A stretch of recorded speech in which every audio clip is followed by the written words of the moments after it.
Welcome back to the From the Ground Up podcast. This is a podcast for Dow Smith Company employees, clients, and friends.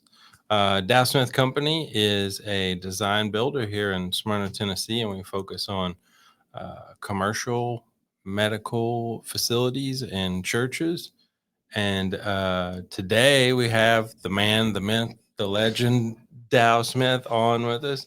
Dow, first I gotta say, it sounds a lot better you doing that introduction than me. I like that. That was cool.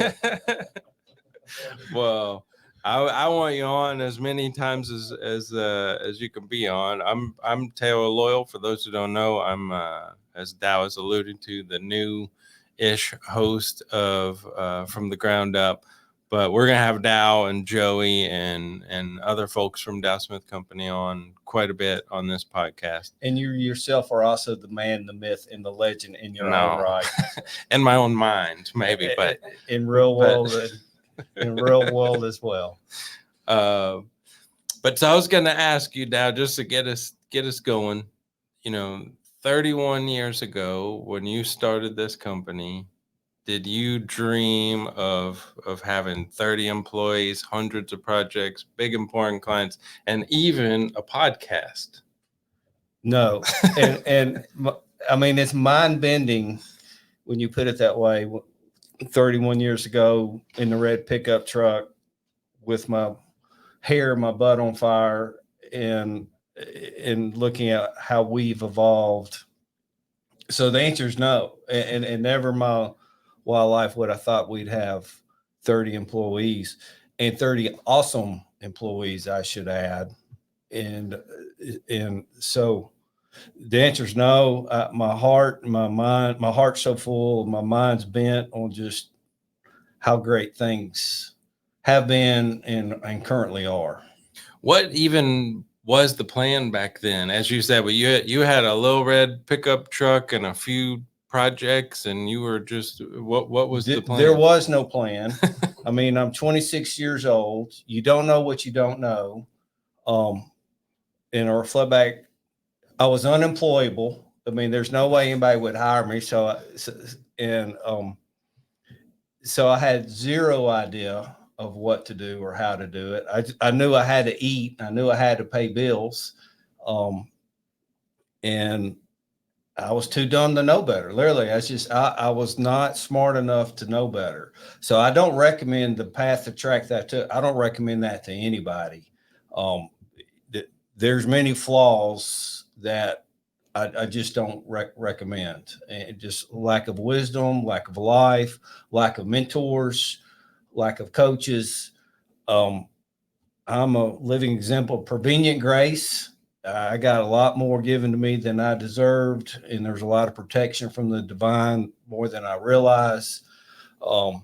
Luck is a key part of this as well. So I don't recommend that path. We did it. We survived, and we're doing great now, but it's not all. There's other stories or scars from that's part of the journey as well. Yeah. Well, as the company has grown and as you've grown, I think Dow Smith Company structurally and culturally has changed quite a bit over those 31 years, including what we're going to talk about today, which was the establishing of core values. Mm-hmm. So maybe we'll just start with passion, caring, hustle, detail. Those are the 4 core values at Dow Smith Company.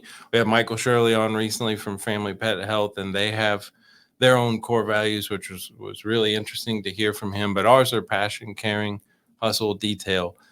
How are those 4 core values established? Well, it was a beautiful moment or moments in the process. It came when we were putting together our vision through EOS, and our Robert, our implementer, our outside implementer, and what we did, we being Trey, Shauna, Joey, he said, okay, I want y'all to think of in your mind who your 2 or 3 employees that you have, that if you could clone those, you would dominate the market.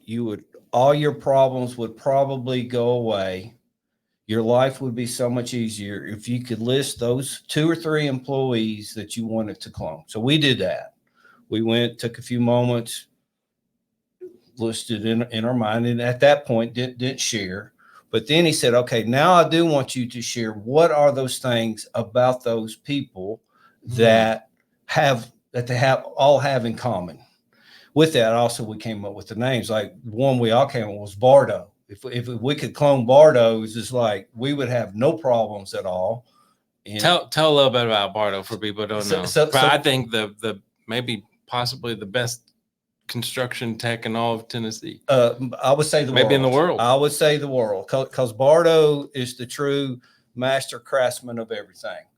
I mean, an incredible carpenter, an incredible drywall finisher, an incredible framing, great electrical, plumbing. If there's anything that happens on the construction site, he can do it, and he can do it really well. And you just point out, Bardo, this is what we need done, and he gets it done. Gary Grisham mentioned, and Mitchell and I were talking the other day, and Bardo came up, and Gary could take Bardo over. He even mentioned Franklin Synergy Bank. We're at the punch list stage. Bardo, I just need this finished. That's all he had to say. Bardo, I just need this finished for a walkthrough. So Bardo could make the punch list and then do the punch list to get it ready for us to turn over. And Bardo could do all those small little things, and it just took the load off of Gary. And Bardo's able to do that today for Trey and any superintendent that he's working on. And Bardo just talks. He's silent, but he's a person in action. And so Bardo was one that we came up with. Said, man, if we could clone Bardo, we'd crush it. A few others, Joel Tellez was on the list. Oh yeah. And so we just looked at those. What are those things that they have all in common? And then from that, which were phrases, then from that, we discovered, and that was the key thing of this process. It's not like we came up with it was a discovery, what's already there. It's not like, what do we want to be? It's all like that. What are our current core values to us? And those would be things they're just non-negotiable. If these are not going right, there's going to be a fight, or there's going to be something. It's not like we're going to change our mind or opinion on these values. And so we settled, and we realized, for us it's passion, caring, hustle, and detail. And we found that was the common traits of those select employees that were. So everybody that y'all looked at all had those. That's correct. And that was one of the things you kind of got to look at once we put it on that. Okay, does this person have that? Absolutely. Does this have this? Absolutely. And then we'd even look at people who didn't work out for us. Did they have any of those values? And we learned they were probably missing at least 2 of those or 3 of those. We looked at that and realized, people didn't work at it. They maybe had 1 of those, but and so, we just did a back check, looked at history where it didn't look at, even in terms of clients. We found clients that can at least appreciate those values are good fits for us. Right. And then as the company has grown, you've done a lot more hiring even since. So I'm assuming that's something that you all look for when you're hiring. It's like, do they have these? It's one of the first things we look at. To be honest, what I look at when I see someone who has those values, I think they would be a good fit at DSC. So they can learn the job, but they have to have the values. We can't teach the values. It's like either you have it or you don't. And that's the thing about values, that we all have them. They can't be taught. They've been learned by our own life experiences, our own values, our own priorities. And so they can't be taught. They just are who we are. Well, let's go through these one by one. I won't do this for everyone, but there was a a quote that I read today about passion. And the quote is, without passion, a person is as good as dead, for it's passion that keeps us going in the most trying times. Now that's Albert Einstein. He doesn't know that much, but he's a pretty smart guy. How's that quote strike you? It fits me very well. It fits. And also when I think of passion, the word compassion comes into play as well too. And I think that they fit very well. In fact, passion is part of compassion. And I've experienced that passion comes from a healthy response of being angry. And people think of anger as a bad or negative term, and it can be if uncontrolled anger gets to that. But to me, passion comes out when something's not right. This is messed up, and it's got to be fixed. And we're not going to let it slide. And we're not going to let it slide. And so I see a lot of passion. You see a lot on injustices. Something's just not right, and it's got to get fixed. So an injustice makes us all passionate. Right. Yeah. You know, so that's part of, to me, the passion story. That's interesting. Now, whether we're talking about those initial employees that y'all are looking at, or folks now, or both, are there things around passion that have happened, examples that you could cite where, I mean, I always think about, there's certain people who work here who, not that we want to encourage working 60, 70, 80-hour weeks, but they're just not going to let go of something until it's done right. And it is because of the passion that they have for what the work that we do. Well, when you say that, it kind of makes me going back. Something's not right, and it's got to get fixed. And so kind of where I've seen that, and not everybody wants to agree with this, but I'm going to say it like that. I've always said nothing gets fixed until someone gets pissed off about this and stays pissed off about it until it's resolved. And I'm sure not an advocate of working 60, 70 hours a day, anything, but it's almost like you got to have that burn and that sustained passion till it finally gets resolved. Yeah. And, what we see here is whether the project's not on track. Okay, what do I got to do? And what do we have to do to get the project back on track? Or this issue isn't going well. What do we have to do to make it right? That's where we excel in our passion. If passion is operating at a healthy way. Well, let's talk about caring a little bit. And I was telling you, caring is a fascinating one for me, because when I think about caring, I think about how much we care about the projects that we do. Like you talking about with Bardo, with the, creating the punch list and then go and do the punch list, and you get into detail a little bit there with that.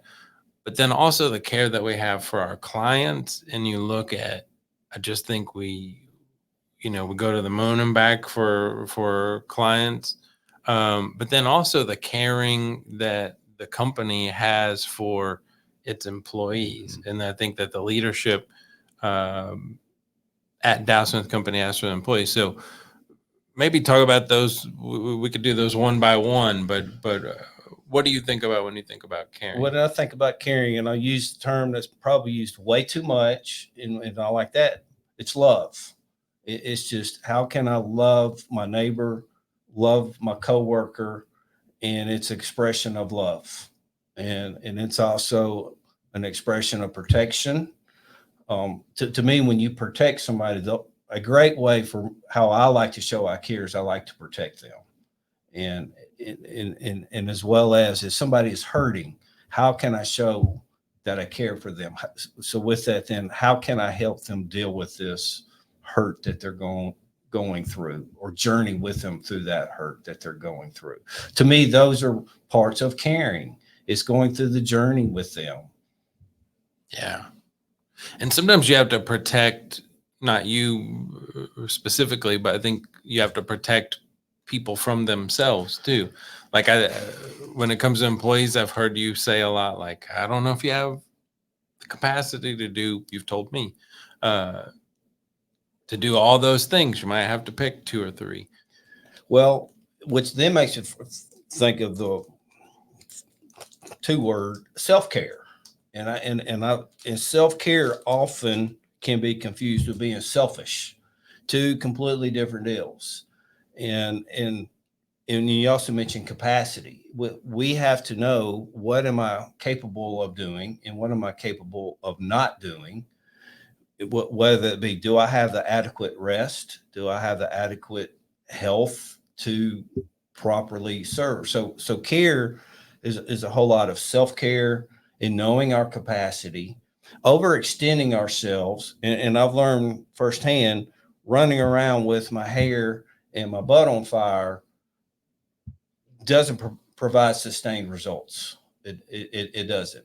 And somehow or another, if I can learn, keep my poise in that, then I can provide care. So caring and self-care, it's a glove in a hand. All right. Let's jump to hustle. Now, hustle is an interesting one too, because I think when a lot of people think about hustle, they think about a sprint, which is not what you just said. We're not talking about here, because you don't want people to burn out. You think about people kind of hustle, almost could be that running around with your hair and your butt on fire. That's not the type of hustle we're talking about. I've heard you say, to quote Dow Smith, who's even smarter than Albert Einstein, I've heard you say, you got to slow down to go smooth to go fast. And I think that's at the heart of the hustle, the way we talk about it. Right?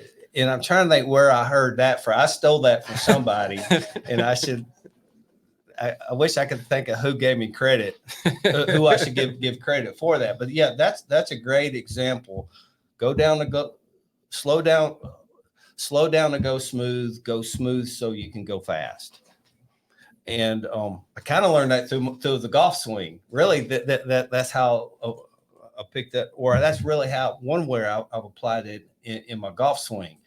If I try to just crush the ball, hit it as hard as I can, there's no form and it's just wailing at it. And so, yeah, I can make contact and yeah, it may go far, but it doesn't go straight and it goes in a very unpredictable direction. But if I can slow down and I find it, and it's a swimming instructor. That's where it came from. A swimming coach would tell their swimmers, slow down so you can go smooth. And when you swim, if you go smooth, you'll swim faster. That's where it came from. So there's a swimming coach that used that on their swimming students. And it applied to the golf swing. And I found it applied for me in my workflow. I could get a whole lot more done if I just simply slow down. You can stay in that flow state longer. I can stay in that flow state longer, have clear, okay, here's what I want to do. Here's what I hope to get done in this short period of time. Rather than try to knock out 8 to-dos today, I've learned let's just focus on 3. You know, if I can get 2 of those 3 done, probably more than good enough. Yeah, I used to have a list. This was 10 years ago, but I would have a list on my desk of like 50 things that I had to do.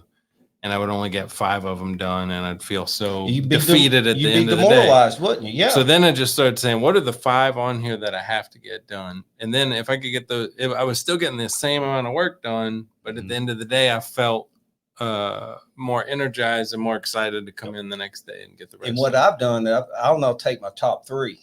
And I will just look at what are these 3 rather than look at my long to-do list of 20. Today, I've just looked at my 3. I'm only going to get 2 of the 3 done. The one I want to get done is not going to get done. But the 2 that I did get done, I'm going to celebrate those. And so that is very much a key part of hustle. It's a key part. It does help productivity, and we're all, maybe not all, but we think being productive is fulfilling. We all like to get a lot of stuff done.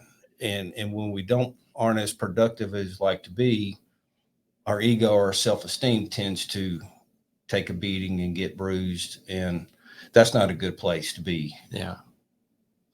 Well, let's talk about detail.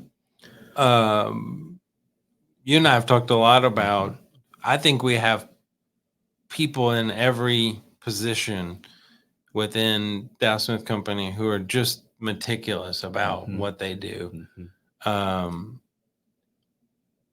I guess I'll just ask you the same question. What do you think about when you think about that detail? Detail value? is one that I highly value and I highly appreciate. I myself am probably more of a follower of detail than a leader providing detail, because that's where I fall short many times. But that's why I've surrounded myself with people who are good at detail. So I very much appreciate detail, and I get agitated when details get missed, whether I miss them, and I've noticed I miss a lot of details, but when others miss details as well too. And that's just abroad as well. I've noticed, especially with Joey, this detail got missed. This detail got missed, and that will bring some passion from us when a detail didn't get dealt with, and it creates unnecessary suffering. We get a little bit loud about that. Well, and I think even on you mentioned the journey that we go on with our clients.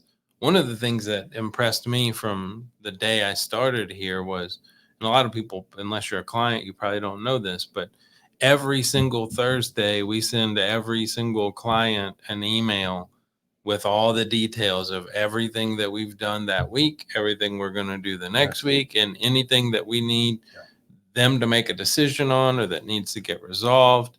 And I can tell you, I mean, I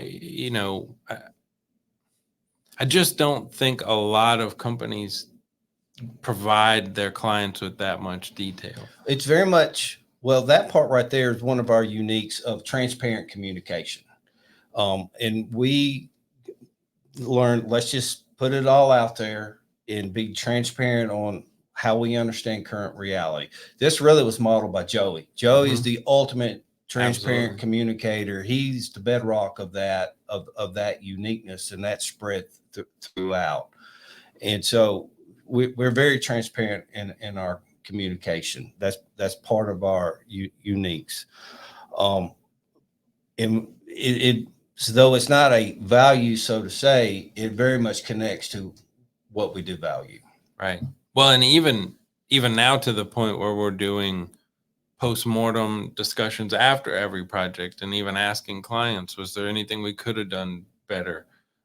Because we want to always learn from every project and continue to improve. So I wanted to ask you before we wrap up, one of the things that you've done and some of us have done within the company is to create your own personal core values. So tell me a little bit about those. Which, yes, I've done personally. Holly, our life coach, kind of led me through that. There's a lot of methods that you can discover your own personal values. There are many out there. You could Google it, and if you're looking for that, Google value cards. And what it is, it's just cards you put out. And then from that, you can determine what is your value. And so Holly did that on me. And so what I determined or from that work, my personal values are health, courage, wisdom, and generosity. And so Can I have $1? No. Yes, you may. Yeah, absolutely. How about a 5? I don't have. That's funny. That's the only one I heard out of the 4. So repeat those again. Health. Yes. Courage, wisdom, generosity. And so I look at those every day in my quiet time, because I found when I'm not at a good place, what's causing that. And there are things happening or people coming at me that it's just not fitting that. There's something that I'm doing, okay, and it's not fitting those values. An activity that I'm doing, or people that I'm involved with, okay, they're not checking. So you can really, like, if you feel out of whack, it's because one of those is off. That is correct. Yes. Yes. Which one is it usually?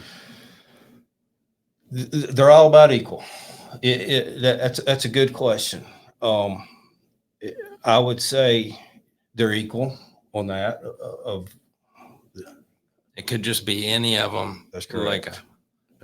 Now, did you? Is there something to the 4 core values? Is 4 just a good number for you, or? Well, and that's what many others say. The fewer the better. It needs to be between 3 to 7. Less is better.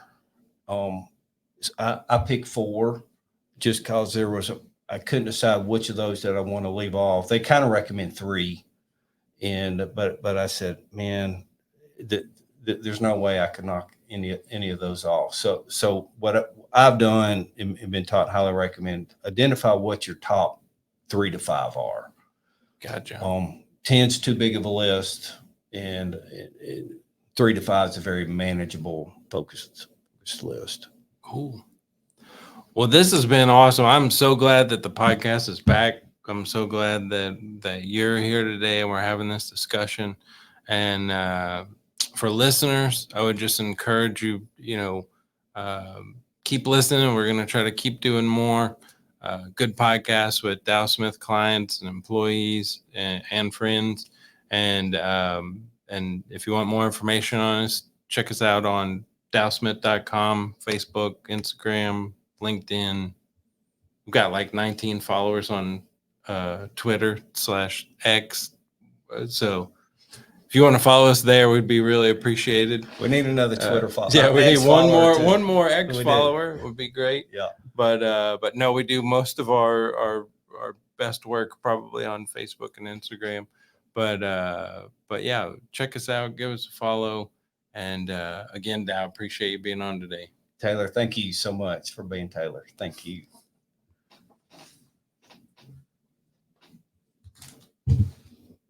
How was that? Fast.